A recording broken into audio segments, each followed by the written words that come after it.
ज्येष्ठ शुक्ल पक्ष की निर्जला एकादशी संपूर्ण व्रत कथा। बोलिए श्री विष्णु भगवान की जय।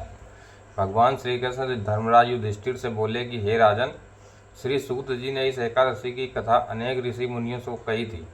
एक बार पांडु पुत्र भीम ने अपने पूज्य पितामह व्यास जी से भी निर्जला एकादशी की व्रत कथा का वृत्तांत जानने की जिज्ञासा प्रकट की थी। तब सभी शास्त्रों व वेदों के मर्मज्ञ वेद व्यास जी ने कहा कि ज्येष्ठ शुक्ल पक्ष और कृष्ण पक्ष, इन दोनों ही पक्षों की एकादशियों के व्रत में भोजन नहीं करना चाहिए। द्वादशी को स्नान आदि से पवित्र होकर भगवान केशव की पूजा करके सबसे पहले ब्राह्मणों को भोजन कराकर अंत में स्वयं भोजन करना चाहिए।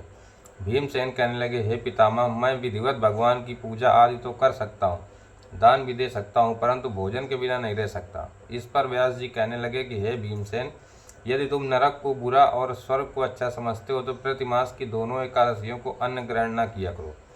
भीम कहने लगे, हे पितामह, मैं तो पहले ही कह चुका हूँ कि मैं भोजन के बिना नहीं रह सकता, क्योंकि मेरे पेट में व्रक नामक अग्नि सदा प्रज्वलित रहती है।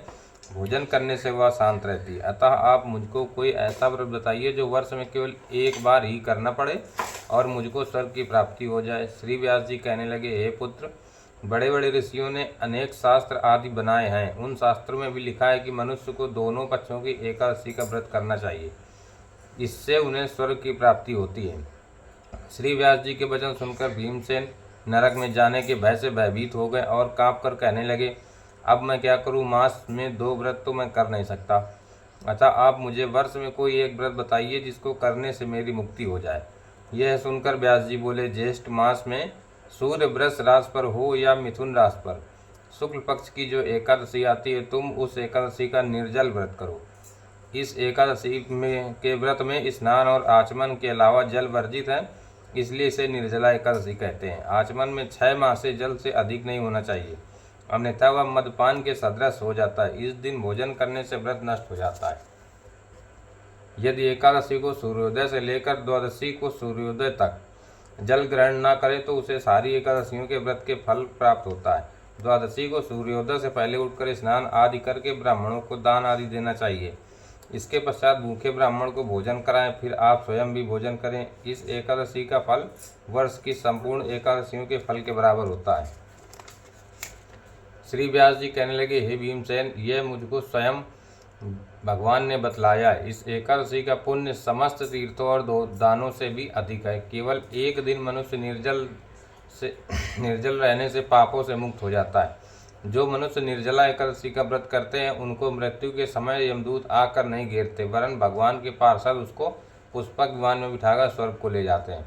अतः संसार में सबसे श्रेष्ठ निर्जला एकादशी का व्रत है, इसलिए यत्न पूर्वक इस व्रत को करना चाहिए। उस दिन ओम नमो भगवते वासुदेवाय इस मंत्र का उच्चारण करके गौदान करना चाहिए। इस प्रकार श्री व्यास जी की आज्ञानुसार भीमसेन ने इस व्रत को किया, इसलिए इस एकादशी को भीमसेनी या पांडव एकादशी भी कहते हैं।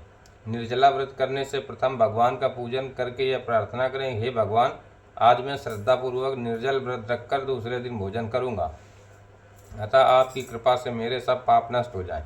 इस दिन जल से भरा हुआ एक घड़ा वस्त्र ढककर स्वर्ण सहित दान करना चाहिए। जो मनुष्य इस व्रत को दोपहर में स्नान तप आदि करके करते हैं उनको करोड़ पल सोने के दान का फल मिलता है, और जो इस दिन यज्ञ आदि करते हैं उनका फल तो वर्णन ही नहीं किया जा सकता है। निर्जला एकादशी व्रत से मनुष्य विष्णु लोक को प्राप्त होता है। जो मनुष्य इस दिन अन्न खाते हैं वे चांडाल के समान हैं, वे अंत में नरक में जाते हैं। ब्रह्म हत्यारे, मदपान करने वाले, चोरी करने वाले या गुरु के साथ द्वेष करने वाले इस व्रत के करने से सब स्वर्ग को जाते हैं। हे भीमसेन, श्रद्धापूर्वक इस व्रत को करने को प्रथम भगवान का पूजन, फिर गौदान, ब्राह्मणों को मिष्ठान व दक्षिणा देनी चाहिए तथा जल से भरे कलश का दान अवश्य करना चाहिए। निर्जला एकादशी के दिन अन्न, वस्त्र, पान, उपानय, जूती आदि का भी दान करना चाहिए। जो मनुष्य भक्तिपूर्वक इस कथा को पढ़ते या सुनते हैं उनको निश्चय ही स्वर्ग की प्राप्ति होती है। इस दिन आम का सागार लेना चाहिए। दूध, आम और उससे बने पदार्थ का फल ले सकते हैं। बोलिए श्री विष्णु भगवान की जय।